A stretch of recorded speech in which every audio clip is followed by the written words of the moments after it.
हमारे चैनल को सब्सक्राइब करें और बेल आइकन दबाएं। नमस्कार, आदाब।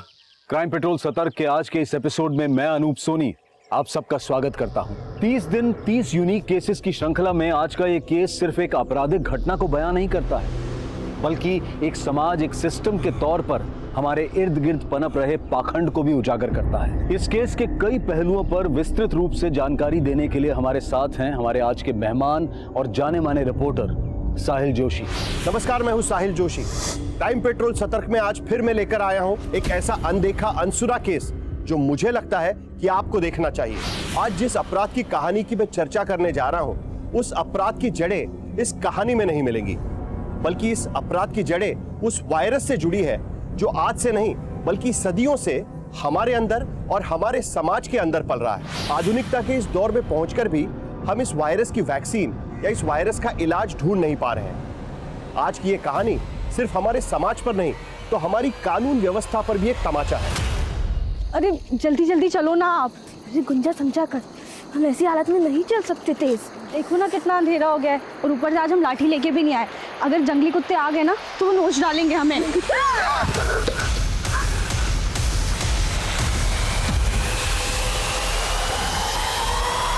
हर घर में शौचालय हो, स्वच्छता अभियान के जरिए सरकार ये बात लोगों तक पहुंचाने की पूरी कोशिश कर रही है, लेकिन यहां मकसद सिर्फ स्वच्छता से नहीं जुड़ा है, बल्कि इसका एक सिरा औरतों की सुरक्षा से भी जुड़ा है। रेप केसेस के आंकड़े बताते हैं कि गांव खेड़ों में कई महिलाओं को तब अपना शिकार बनाया जाता है जब वो शौच के लिए बाहर निकलती हैं। दिन चढ़ने से पहले या सूरज ढलने के बाद अंधेरे की आड़ में अपने शिकार पर घात लगाए बैठे ये दरिंदे मासूम जिंदगियों पर बेरहमी से झपट पड़ते हैं। ये केस भी ऐसी ही एक वारदात बयां कर रहा था।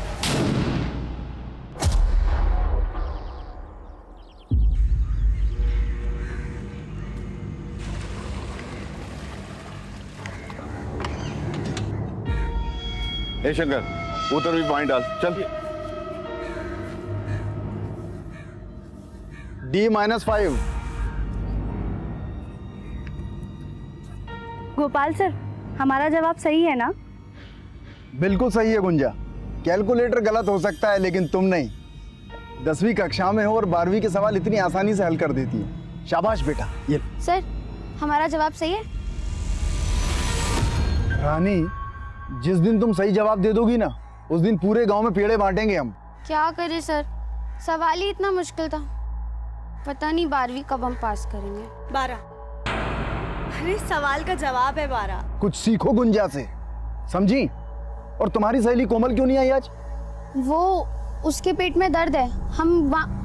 सर हमें लेट हो रहा है, जाना होगा वरना अमर भैया गुस्सा हो जाएंगे। सर हम भी जाते हैं। ठीक है बेटा। सुभाष। अरे आराम से रानी दीदी, इतना भी क्या डरती हो अपने अमर भैया से? जैसे कि तुम नहीं डरती ना अपने बाबा के गुस्से से। हम नहीं डरते, बाबा हमसे बात ही कहाँ करते हैं।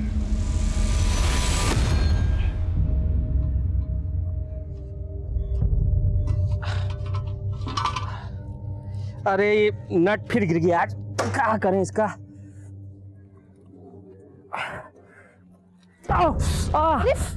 क्या हुआ? अरे लग गया। आप भी ना चक्का ठीक करने के चक्कर में बार बार चोट लगा लेते। एक बार ठीक से मरम्मत काहे नहीं करवा लेते ठेला का? अब कल किशोरी काका को देके आएंगे, सुबह वही ठीक करेंगे इसको। ये लो पापा, सही हो गया। जो पुराना चेयर नहीं था जो टूट गया था, उसका नेट बोल्ट एकदम अच्छे से फिट हो गया।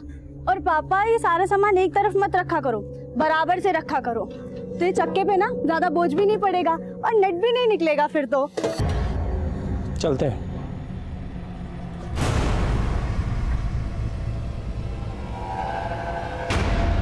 मम्मी, ये पापा हमसे बात काहे नहीं करते हैं?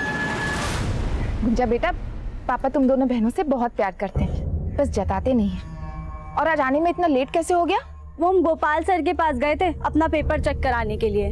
अरे तो हमसे पूछ लेती, हमको पता है तुमको गणित में 100 में से 100 अंक मिलेंगे।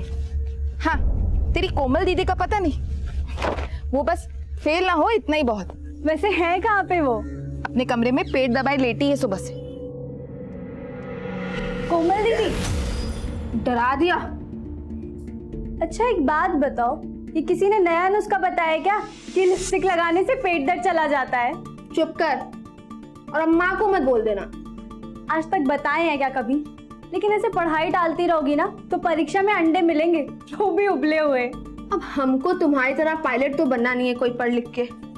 हम तो किसी राजकुमार की दुल्हन बनेंगे। ला ला ला ला ला।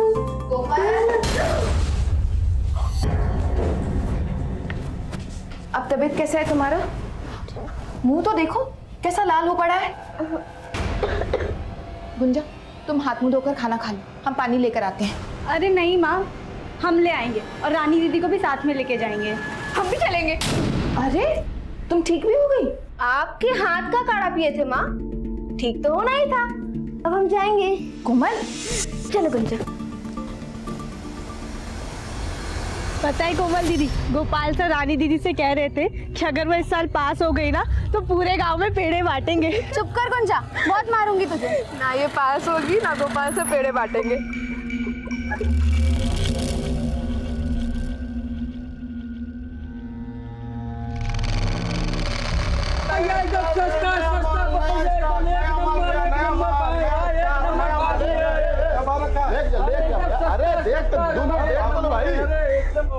भैया जी कितना अच्छा खुशबू आ रहा है, चलिए ना चाट खाते हैं। अरे यहाँ नहीं खाएंगे भैया, वो आगे पांडे चाट करना रहना, वहाँ खाएंगे। चलिए। देख के चाची के लिए ले लीजिए। अच्छा हाँ, ब्यूटीफुल साड़ी है, ले जाइए नया स्टॉक में। अरे अरे ऐसा मत करिए भैया, ब्रजेश भैया देखिए हम लोग भूखे मर जाएंगे, ऐसा मत कीजिए। क्या भूखे मर जाएंगे जी? अरे क्या हुआ प्रदीप? भैया देखिए ना, ब्रजेश भैया तो कन्या हटाने को कह रहे हैं। अरे ऐसे कैसे आप?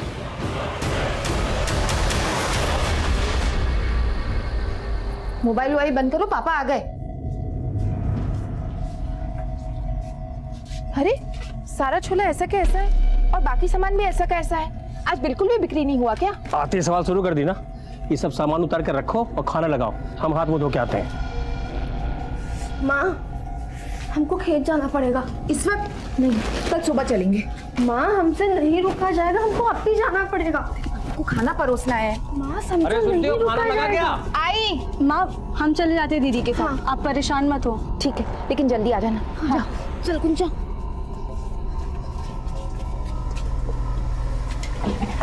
चल समझा कर गुंजा, ऐसी हालत में हम जल्दी नहीं चल सकते। अरे देखो ना कितना अंधेरा हो गया, और ऊपर से आज हम लाठी लेके भी नहीं आए। अगर जंगली कुत्ते आ गए ना तो वो नोच डालेंगे हमें। क्या सारा पानी हम पे डाल दोगी? आप डरा दी काफी हमको। हमने डरा दिया, ध्यान से चला करो। अरे फोन की बैटरी को भी अभी खत्म होना था, अब क्या करें? पास में ही है, जल्दी चलते हैं यहाँ से। हाँ, लेकिन लोटे का पानी तो गिर गया। आगे कहीं से भर लेंगे, अभी चलो। दीदी कुएं से पानी भर लेते हैं। नहीं नहीं, ये बड़े लोग का कुआं है। अरे तो क्या हुआ दीदी, बड़े लोगों का दिल भी बहुत बड़ा होता है, और हमें सिर्फ एक ही लोटा पानी तो चाहिए। ले ले जल्दी ले।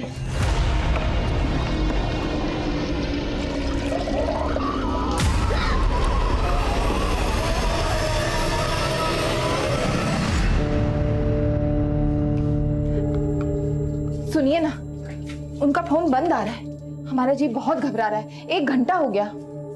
अरे कहाँ जाएंगे, आती होंगी रास्ते में, आ जाएंगे, टेंशन मत लो। जरा देखाइए ना, लाठी ले जाना भी भूल गई है।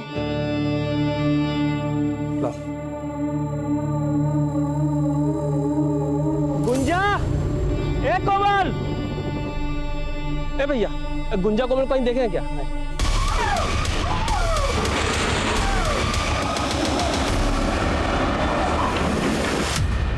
ए प्रदीप, कोमल और गुंजा को देखे हो क्या? क्या हुआ कोमल गुंजा को? अरे 1.5 घंटे से ज्यादा हो गया, खेत गई अब तक लौटी नहीं है। लौटी नहीं? मेरा मकान दिया, हमको मालूम है कौन गायब किया होगा कोमल गुंजा को। कौन?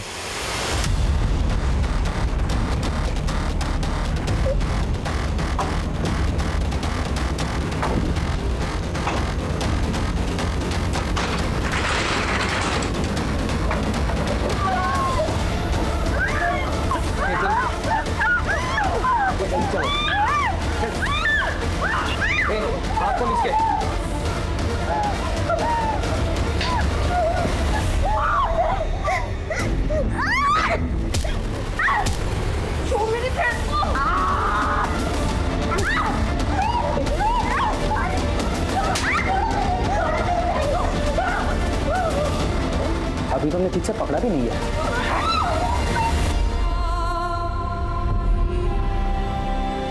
तो क्या क्या कर रहा है ब्रिजेश भैया? हमारे किए का सजा हमारे बच्चों को काहे दे रहे हैं? छोड़ दीजिए बच्चियों को। क्या कह रहे तू?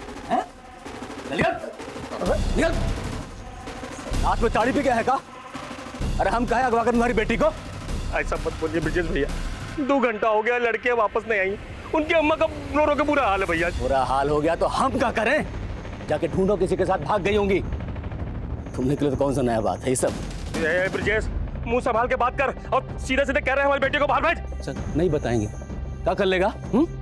क्या कर लेगा? भैया देखिए, धक्का मत। क्या कर लेगा तू? बताए क्या कर लेंगे? आप बताओ। बताए क्या कर लेंगे तुम? क्या साला पुलिस वाले पे हाथ उठाया तेरी तो।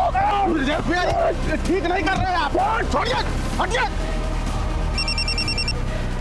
हेलो, प्रणाम साहब, हम कन्हैया बोल रहे हैं।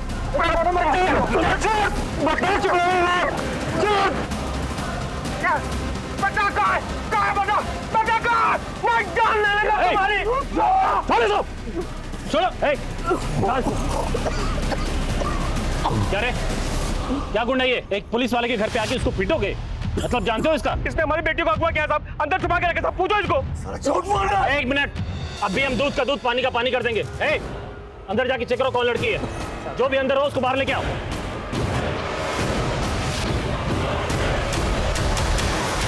साहब, अंदर तो कोई नहीं है, अच्छे से देख लिए। यहाँ तो कोई नहीं मिला। अब तुम हमारे साथ थाने चलो, तुम्हारी दबंगई निकाल। चल अंदर, पुलिस वालों को मारेगा।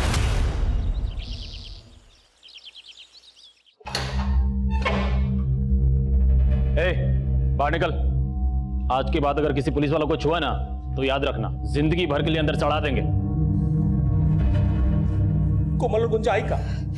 साहब हमारी बच्चे को ढूंढ दीजिए, आप जो कहेंगे हम देंगे, अपना ठेला तक भेज देंगे साहब। हवलदार को भेजे हैं खोजने के लिए, आने दो तो बताते हैं। तुम लोग क्यों ना आता? अरे रुक जा।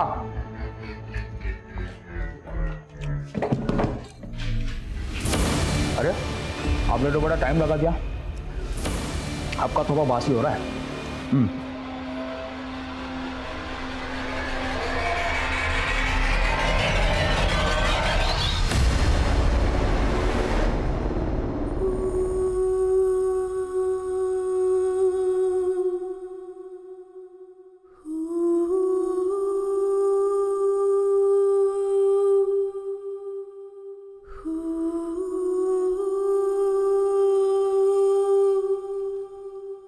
भैया, रमाकांत,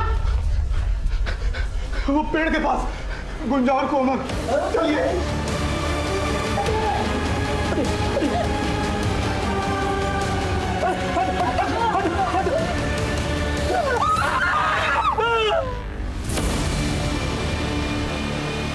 कोमल और गुंजा की लाश लगभग 33 घंटे बाद मिली और इन 33 घंटों में जिस बर्बरता से उनके शरीर को रौंदा गया था उसे शब्दों में बयान नहीं किया जा सकता। इंसानियत को शर्मसार करने वाली ये घटना अभी और भयानक मोड़ लेने वाली थी।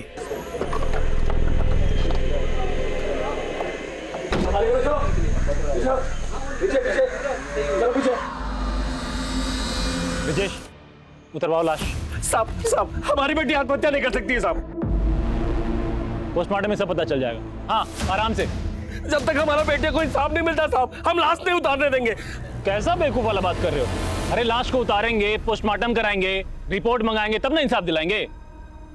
स्ट्रेचर मंगाओ।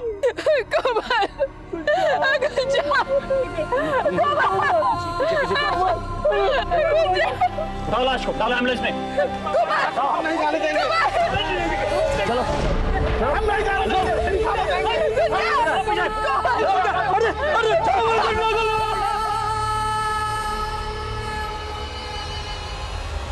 इसी पेड़ की छांव में उन 2 बहनों ने अपना बचपन गुजारा और इसी पेड़ के तने से उन दोनों की लाश लटकी मिली। पुलिस की थियरी है कि यह सुसाइड का मामला है, लेकिन लड़कियों के माँ बाप उसे सिरे से खारिज कर रहे हैं। उल्टा उनका आरोप है कि इस जुर्म के पीछे कानून के ही रक्षक शामिल है। बिहार के टिहरी गांव में जब भी लड़कियां और औरतें रात को किसी काम से बाहर निकलती है, तब जंगली कुत्तों से बचने के लिए अपने हाथ में लाठी जरूर रखती है। लेकिन हमें पता चला है कि उस रात को वो दोनों बहनें खाली हाथ निकली थी। वो जंगली कुत्तों से तो बच निकली, लेकिन जैसे लड़कियों के माँ बाप कह रहे हैं, क्या उनका ये हश्र इंसान के भेष में किसी भेड़िए ने किया है, या फिर पुलिस का जो दावा है वो सच है? सच चाहे जो भी हो, वो सामने आते आते हड़कंप जरूर मचाने वाला है। आ गया पोस्टमार्टम रिपोर्ट। क्या बोले थे हम? आत्महत्या है, इसमें भी यही लिखा है। और सुनो, तुम्हारी बड़ी बेटी चरित्रहीन थी, लिखा है इसमें कि वो सेक्सुअली एक्टिव थी। माने जानते हो, मतलब शादी से पहले सुहागरात। क्या बात कर रहे हैं साहब आप? हाँ, क्या बोल रहे हैं आप? मकान एकदम सही बोल रहे हैं। ये दोनों लड़कियां एक साथ अचानक खुदकुशी क्यों करेंगी भला? ये सब रिपोर्ट गलत है। सब साला रातों रात पत्रकार बन गए उगारे। हमसे सवाल करोगे? तुम लोग जो बोल रहे हैं ध्यान से सुनो। चुपचाप दोनों बॉडी को उठाओ और जाके अंतिम संस्कार कर दो, नहीं तो जब तक हमारी बेटियों को इंसाफ नहीं मिल जाता, हम लाश नहीं लेंगे और अंतिम संस्कार भी नहीं करेंगे। नहीं करेंगे। कई सवाल खड़े हो रहे थे। क्या यह हत्या का केस था या फिर आत्महत्या का? लोगों में आक्रोश बढ़ रहा था। वीडियो वायरल होने की वजह से ये केस राजनीतिक और सामाजिक गलियारों में तूल पकड़ रहा था। जन आक्रोश और केस की संवेदनशीलता को ध्यान में रखते हुए ये केस तुरंत इंडियन इन्वेस्टिगेशन एजेंसी को हैंडओवर कर दिया गया।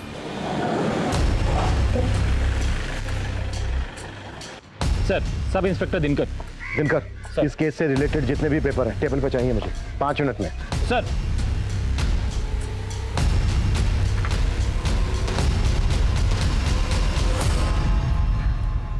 दिनकर, आखिरी बार पूछ रहा हूं मैं, ये सोसाइटी था या फिर रेप और मर्डर?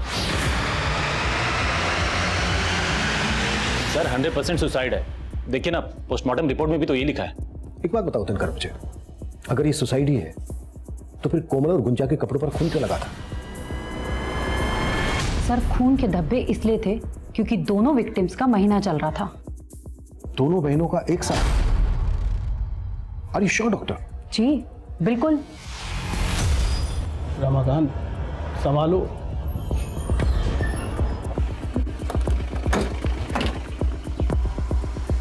सर ये करे। यही कोई 8 सवा 8 बजे निकली थी साहब दोनों बाहर। आपको किसी पर शक है? हम तो पहले दिन से कह रहे थे साहब कि वो हवलदार ब्रजेश और उसका छोटा भाई कन्हैया, वही सब मिलकर किया है साहब। रमाकांत जी, आप इतने यकीन के साथ कैसे कह सकते हैं? क्योंकि साहब उसी दिन दोपहर में बाजार में ब्रजेश के साथ हमारा कहाँ तो नहीं हुआ था साहब।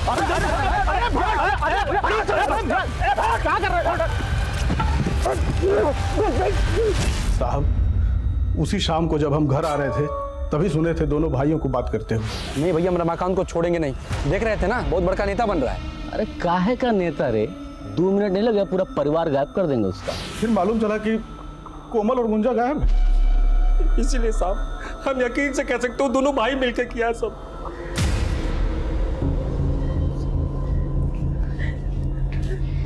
योगिता जी, क्या कोमल और गुंजा का महीना एक साथ आता था?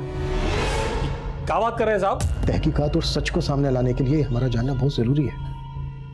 नहीं, कोमल का महीना 10-12 दिन पहले हो चुका था और गुंजा का आने में कुछ दिन बाकी था। अगर माँ की बात को सही माने सर कि कोमल और गुंजा का महीना एक साथ नहीं चल रहा था, तो कोमल और गुंजा के कपड़ों पर वो खून के धब्बे कहाँ से है? कोमल और गुंजा की डिटेल्स निकालो, दोस्त कौन थे, कहाँ ना जाना था, सब कुछ। सब हवलदार ब्रजेश और उसके भाई कन्हैया को सब।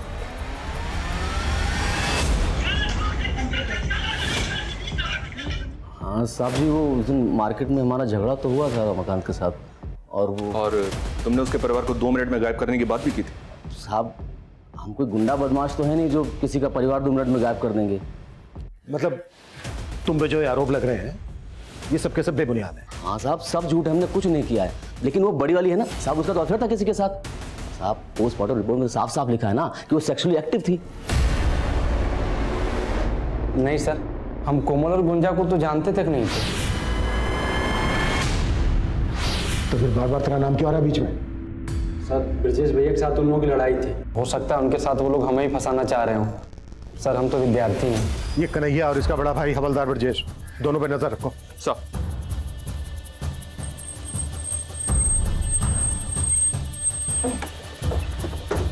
आइए सर। सर, इसी पेड़ से दोनों लड़कियां लटकी हुई थी। आइए ना। एक मिनट वर्मा चल।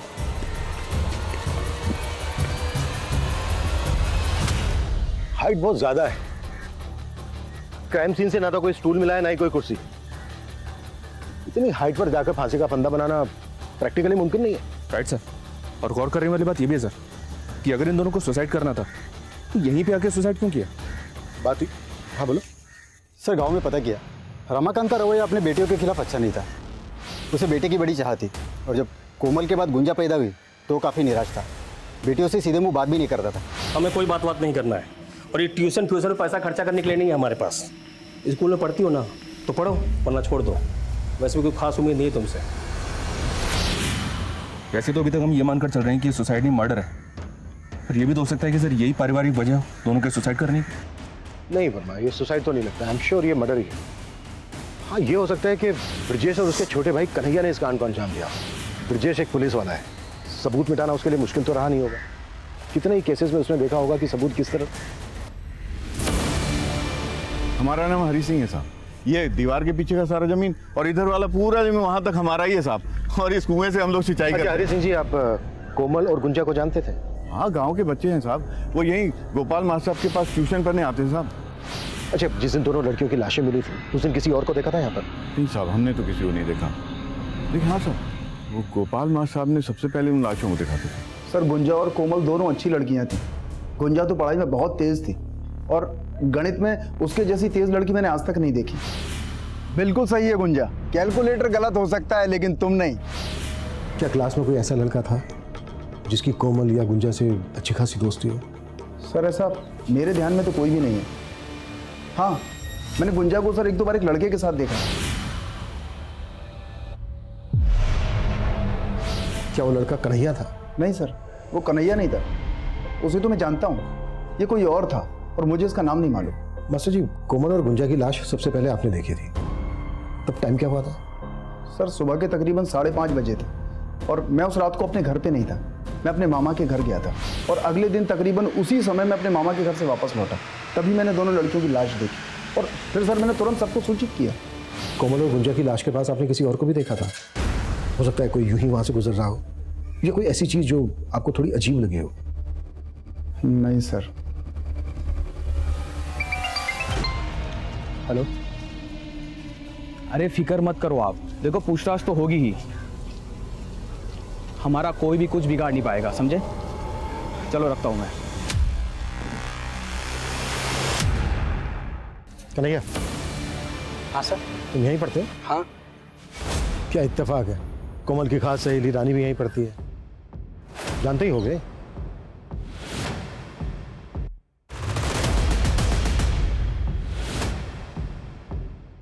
सर हमें नहीं पता कि कोमल का किस लड़की के साथ मिलना जुलना था। याद करने की कोशिश करो रानी। रानी चलो जल्दी। सर हमें कुछ नहीं पता, वो भैया आ गए तो हमें जाना होगा।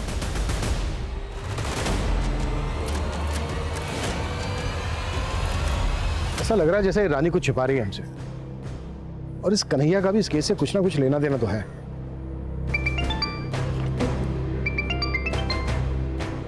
हाँ विशाल। सर गांव वालों ने बताया कि गुंजा को कई बार एक लड़के के साथ देखा गया था, लेकिन वो लड़का इस गांव का नहीं है। गोपाल मास्टर जी जिस लड़के के बारे में बता रहे थे, शायद ये लड़का वही हो। विशाल एक काम करो, गुंजा के स्कूल जाओ, वहां से पता करो, शायद वहां से कोई जानकारी मिले। Okay sir. कोमल और गुंजा 10 मार्च की रात को 8 सवा 8 बजे घर से निकली और अगले दिन तक उनकी कोई खबर नहीं। फिर 12 मार्च की अर्ली मॉर्निंग इन दोनों लड़कियों की लाशें इन्हीं के गांव के एक पेड़ से लटकी हुई मिली। 10 मार्च की रात से लेकर 12 मार्च की सुबह तक ये दोनों लड़कियां कहीं तो थीं, या तो अपनी मर्जी से या फिर फोर्सफुल।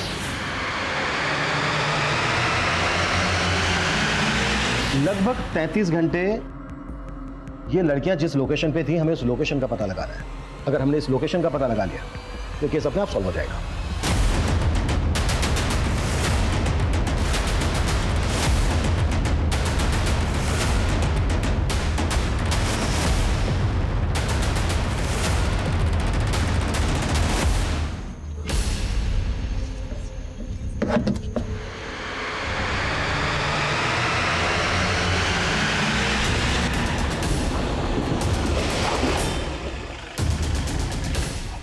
आइए सर।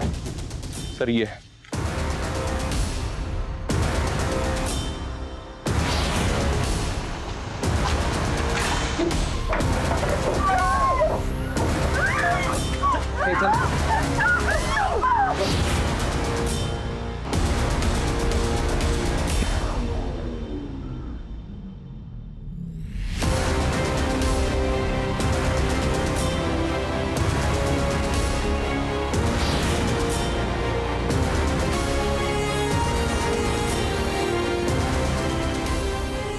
वर्मा, ये जगह सील करो और फॉरेंसिक को बुलाओ। अगर कोमल और गुंजा यहाँ थे तो उनके साथ जो हुआ है वो किसी हैवानियत से कम नहीं है। ये जो टायर के निशान है ये किसी हैवी व्हीकल के हैं, एसयूवी, ट्रक या टेम्पो। आसपास पता करो कि इस तरह की किसी बड़ी गाड़ी को देखा गया था क्या। Okay sir. पोस्टमार्टम रिपोर्ट में सुसाइड दिखाया तो क्या हुआ? दोनों लड़कियों की लाशों को देखकर नहीं लगा तुम्हें कि उनका रेप और मर्डर हुआ है?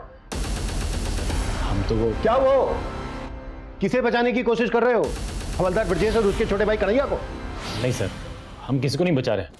हमने अपनी कार्रवाई पूरी ईमानदारी से की है सर। अब ये नया मोड़ कैसे आ गया हमें कुछ समझ में नहीं आ रहा है। समझ में नहीं आ रहा है ना? कोई बात नहीं, अब घर जाकर शांति से समझना। सस्पेंड किया जाता है तुम्हें। आउट। ये रही फॉरेंसिक रिपोर्ट। हमें जो दांत मिला था वो गुंजा का ही था। दोनों लड़कियों का ब्लड ग्रुप मैच हो गया है कलेक्टेड ब्लड से। दोनों लड़कियों के साथ सिर्फ रेप ही नहीं किया गया है बल्कि उनको बुरी तरह से मारा गया है। मारने से पहले उनको बुरी तरह से तड़पाया गया है। लेकिन आपकी पोस्टमार्टम रिपोर्ट में ना तो रेप का जिक्र है ना ही असॉल्ट का वार। सर वो हमारा पहला पोस्टमार्टम रिपोर्ट था, हमें कुछ समझ नहीं आया सर। बकवास मत करो, तुम सबके सब मिले हुए हो। I will report about this. उन दोनों लड़कियों के साथ सिर्फ उन हैवानों ने ही जुल्म नहीं किया है बल्कि तुम सब भी शामिल हो इसमें। Out out.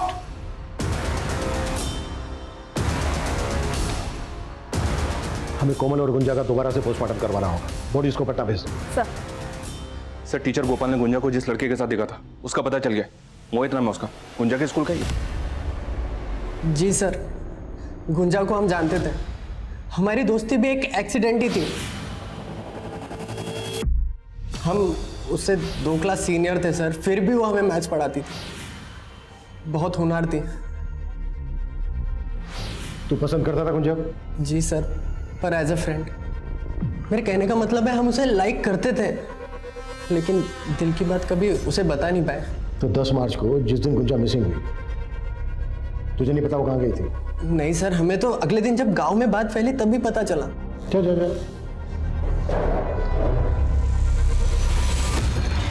सर, पटना से कोमल और गुंजा की पोस्टमार्टम रिपोर्ट्स आ गई। सर रिपोर्ट्स में लिखा है कि दोनों लड़कियों की बॉडी पे इंजरी मार्क्स मिले लेकिन रेप का कोई साइन नहीं है और मौत का कारण सुसाइड ही था। What? ऐसा कैसे हो सकता है? कोमल गुंजा को इंसाफ दो, इंसाफ दो, इंसाफ दो। पुलिस प्रशासन हाय हाय, मुजरिमों को सजा दो, सजा दो, सजा दो। मुजरिमों को सजा दो, सजा दो, सजा दो। अत्याचार नहीं सहेंगे, नहीं सहेंगे, नहीं सहेंगे। दूसरी पोस्टमार्टम के रिपोर्ट के बाद आईआईए के इरादों को भी शक के नजर से देखा जा रहा है। क्या ये एजेंसी किसी के दबाव में काम कर रही है या फिर लोगों के आक्रोश को शांत करने के लिए दोबारा और निष्पक्ष जांच का यह पूरा ढोंग रचाया गया है? विश्वसनीय सूत्रों से पता चला है कि लोगों के विरोध और मीडिया द्वारा उठाए गए सवालों के चलते इंडियन इन्वेस्टिगेटिंग एजेंसी ने दोनों लड़कियों की बॉडीज को तीसरी ऑटोप्सी के लिए दिल्ली ले जाने का फैसला लिया है। क्या तीसरी ऑटोप्सी से जांच को कोई नई दिशा मिलेगी या ये केस भी पुलिस रिकॉर्ड में बंद पड़ी अनगिनत फाइलों की तरह धूल फाकती रह जाएगी? फर्मा, इस केस में हमसे कुछ तो छूट रहा है। ये सुसाइड केस तो बिल्कुल नहीं है। विक्टिम की फैमिली का भी यही मानना है और मेरा भी। सर हमने अभी तक जितने भी एंगल्स टटोले हैं हमें हर तरफ डेड एंड ही मिला है। जिस जगह पर उन लड़कियों को टॉर्चर किया गया था वहां वो टायर के मार्क्स किस गाड़ी के हैं ये भी अभी तक पता नहीं चला हमें। वर्मा, एक काम करते हैं, इस केस से रिलेटेड जितने भी डॉक्यूमेंट्स हैं, कॉल रिकॉर्ड्स, रिपोर्ट्स, फोटोग्राफ्स, सबको दोबारा से अच्छे से स्कैन करते हैं। शायद ऐसा कुछ मिल जाए जो अब तक हमसे छूट रहा है।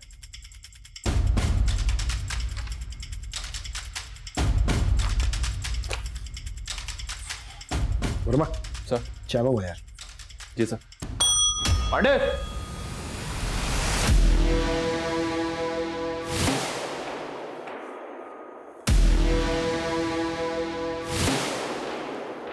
वर्मा,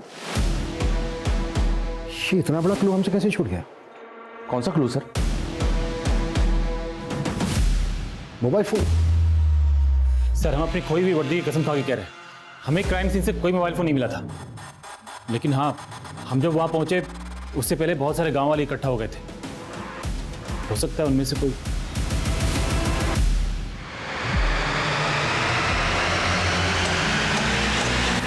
सर, कोमल के फोन की डिटेल्स आ गई हैं। पिछले 2 महीने में कोमल और कन्हैया के बीच में तकरीबन 400 कॉल्स हुए सर। तो ये कन्हैया की रासलीला है? फिर तो कोमल का फोन भी कन्हैया के पास ही होगा। नहीं सर, दरअसल मुकुंदपुर में 2 मोबाइल टावर हैं, एक कन्हैया के एरिया में है और दूसरा इन दोनों लड़कियों के एरिया में। लेकिन सर कोमल का फोन कन्हैया के एरिया में एक्टिव नहीं था। तो फिर कोमल का फोन कहाँ एक्टिव था?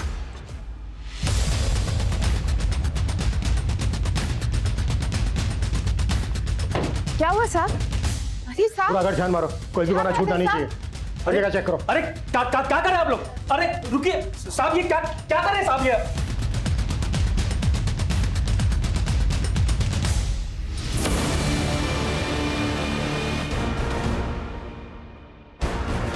ये कांच का टुकड़ा मिला है, लगता तो मोबाइल का ही है। उस तरफ।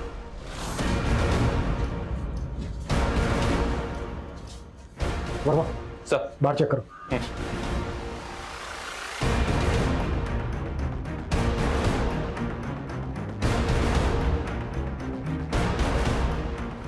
सर, ये टूटा हुआ मोबाइल मिला है। और कितनी एक्टिंग करनी है रमाकांत, या फिर सच बोलना है? कैसा सच? क्या बोल रहे हैं ये? योगिता जी, ये क्या बताएगा? मैं बताता हूँ। कोमल कन्हैया से प्यार करती थी और ये बात आपके पति थे रमाकांत को पता चल गई, इसलिए कोमल और गुंजा दोनों को मार डाला इसने। ये कैसी बातें कर रहे हैं साहब? हम अपनी बेटियों को नहीं मारे हैं साहब। तो फिर कोमल का ये मोबाइल फोन क्यों छुपाया? क्यों झूठ बोलता रहा अब तक कि मोबाइल कोमल की लाश के पास से मिला ना तुझे? हम जान गए थे साहब, हमारी कोमल कन्हैया छुप छुप के बातें करती है। ये फोन अगर किसी के हाथ में लग जाता तो साहब बातें बाहर आ जाती साहब। हमारी बेटी के साथ अन्याय हो चुका है साहब। हम नहीं चाहते थे कि मरने के बाद उन पर कोई लांछन लगे, इसलिए हम ये फोन छुपा दिए थे साहब। लेकिन जब हमको पता चला कि आप लोग को भी पता चल गया है तो हम ये फोन का सब मैसेज डिलीट किया और फोन तोड़ के बाहर फेंक दिए थे साहब। रमाकांत, अब तुम्हारी किसी भी बात पे यकीन करना हमारे लिए मुमकिन नहीं है। मानते हैं साहब, हम अपनी बेटियों के गुनहगार हैं साहब। बेटे के मुंह में हो गए थे साहब, इसलिए बेटी की काबिलियत को पहचान नहीं पाए। और आज जब वो नहीं है तब महसूस कर रहे कि हम कितने आगे हैं साहब। पर मैं समझ में नहीं आ रहा है इस रमाकांत पे कितना भरोसा किया जाए और कितना नहीं। काम करो, कन्हैया को उठा लो, उसी से होगा दूध का दूध पानी का पानी। सर। हेलो,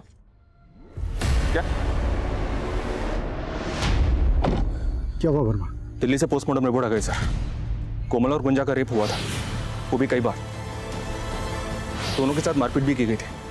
कोमल की रीढ़ की हड्डी और गुंजा का जबड़ा टूटा हुआ था।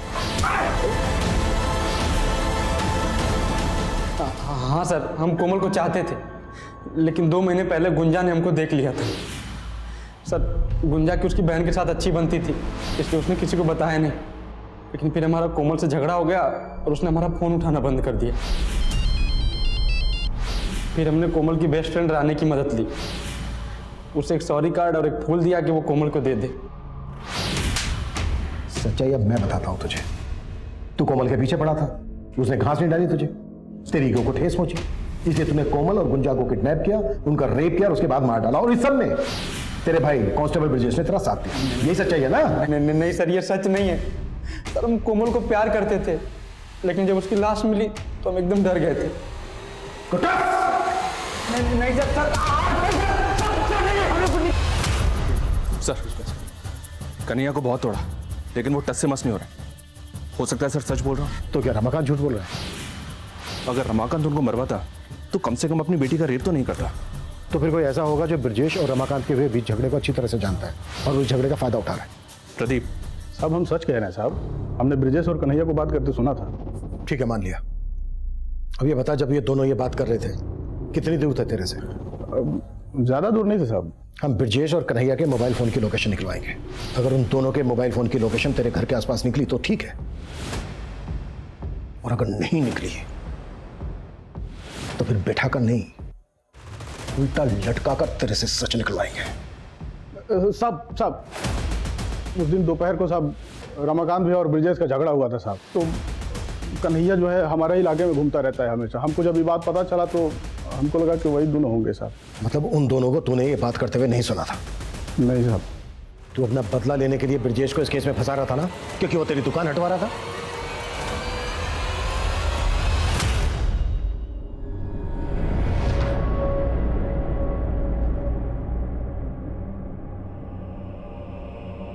माँ क्या बना रही हो? लो मैं ये उतार देती हूँ। लगी मुझे, मैं मलहम लेकर आती हूँ। बहुत जल रहा है, इसे ठंडा लगेगा। कितनी बार बोला है तुमको हमारी मदद करने की कोई जरूरत नहीं। अभी इतने नहीं बुढ़ाए कि घर का काम ना कर सके। अरे माँ, तुम तो 80 साल की भी हो जाओगी ना, तब भी बुढ़ी नहीं होगी।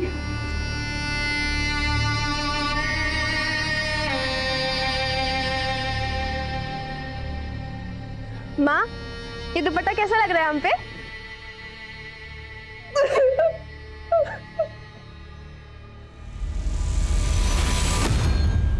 सर, गोपाल मास्टर की मोबाइल की लोकेशन स्टडी की मैंने। 12 मार्च की रात को वो अपने मामा के घर पे था, लेकिन रात को 1 बजे वो घर वापस लौट आया था। सर हम रात को ही मामा के घर से जल्दी आ गए थे। तो पहले हमसे झूठ क्यों बोला था? कहीं ऐसा तो नहीं है कि तू भी शामिल है इस कांड में? नहीं सर हम बहुत डर गए थे सर।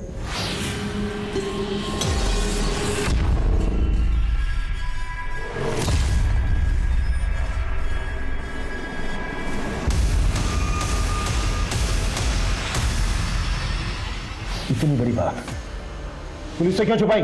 सर हमने कहा ना सर, हम बहुत डर गए थे सर। सर हमने अपनी बीवी से पूछा, उसने कहा कि हमें इस पचड़े में पड़ने की कोई जरूरत नहीं। कल लॉक क्यों? हमको नहीं मालूम, हमने नहीं देखा। टेम्पो किस रंग का था वो? हरा सफेद था सर। हम सच कह, वो टेम्पो पहले भी आया।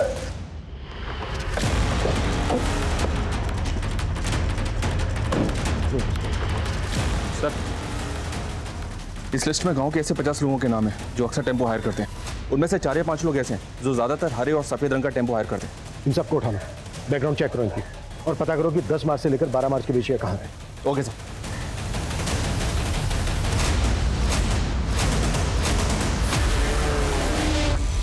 सर सुमेरपुर गांव में कल रात को एक टेम्पो ने कार को टक्कर मार दी थी। कार में बैठे सभी लोगों की डेथ हो गई है। तुम कहना क्या चाह रहे हो? ये वही टेम्पो है जिसकी हमें कोमल और गुंजा के केस में तलाश थी, और उस टेम्पो का ड्राइवर अभी लॉकअप में। हमारा नाम तो मनीष है। 10 से 12 मार्च के बीच में हमारा टेम्पो कहाँ था हमें नहीं मालूम है साहब, क्योंकि ये टेम्पो हमने 1 महीना पहले ही विजय से खरीदा है। नंबर दे विजय। जी सर। ये मनीष का बैकग्राउंड तो क्लीन है सर, लेकिन टेम्पो का ओरिजिनल मालिक विजय 10 और 12 मार्च की रात को समस्तीपुर के टीरी गांव में मौजूद था अपने 2 साथियों के साथ।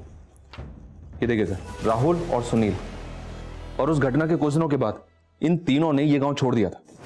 अभी इस वक्त तीनों के मोबाइल फोन कहाँ एक्टिव है? विजय का गुड़गांव में, राहुल का मुंबई में और सुनील का बेंगलोर में। लेकिन एक बात है सर, ये राहुल हरी का रिश्तेदार है। इस हरी को उठाकर पूछें। नहीं, अगर ऐसा करेंगे तो ये तीनों अलर्ट हो सकते हैं। हम इन तीनों को एक साथ एक ही वक्त पर उठाएंगे। Right sir.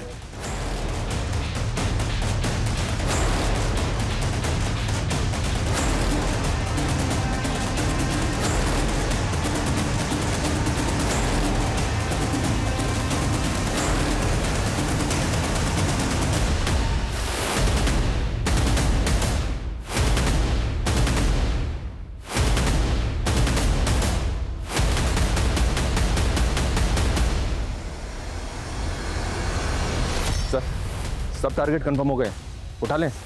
नहीं अभी नहीं, शार्प 6 बजे तीनों को एक साथ उठाओ ताकि किसी को भी बचने का मौका ना मिले। Okay sir.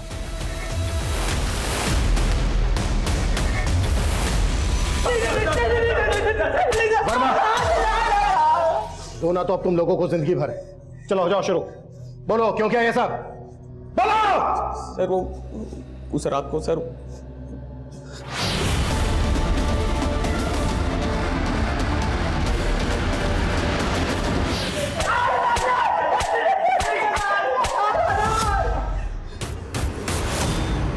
इस राहुल के सीडीआर में एक नंबर यहाँ का भी मिला है। यहाँ का? जी सर। इसी थाने से 10 मार्च को राहुल को कॉल किया गया था। किसने कॉल किया था? किसने कॉल किया था?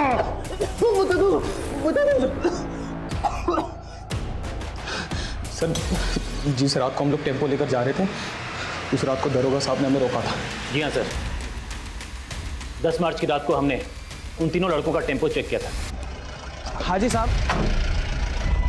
ये हेडलाइट कैसे खराब है? साहब वो थोड़ी सी बिगड़ गई है। बिगड़ गई? एक लाइट से गाड़ी नहीं चला सकते, पता है ना? कहाँ से आ रहे हो? ये पीछे वाली सड़क से आ रहे थे। एक्सीडेंट किया हो कहीं? नहीं साहब, कुछ भी नहीं किया। टेम्पो में पीछे क्या है? पीछे खोल के दिखाओ। ए साहब पीछे आओ।